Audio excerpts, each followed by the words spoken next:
Welcome to Pindar Poetry. We hope you learned something new. You begin by preparing hardware. Charge the controller to at least 20% or plug it into USB. This prevents mid-setup dropouts.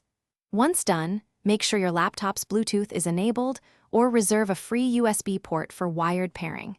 You should also install any manufacturer drivers or the vendor app first, because drivers enable full button mapping and vibration. By starting here, you reduce troubleshooting later and establish a stable connection path, wired or wireless, before moving to pairing. Now pair and configure. If using Bluetooth, hold the controller's pairing button until the LED flashes, then select it in your laptop's Bluetooth devices. This creates a wireless link. If wired, plug in and watch Device Manager or System Report for a new HID device. This confirms driver recognition.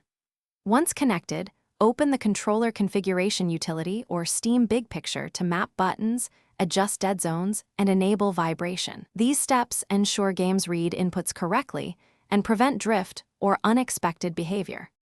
Finish by verifying functionality. Launch a game or a controller tester and confirm every axis, trigger, and button responds. If something fails, update your OS and controller drivers, switch USB ports or try a high-quality cable, and consider a dedicated Bluetooth dongle for stability. Once done, reset the controller according to its manual and repair to clear corrupted settings. One key tip: if you still see lag, test with a wired connection to isolate wireless interference as the root cause.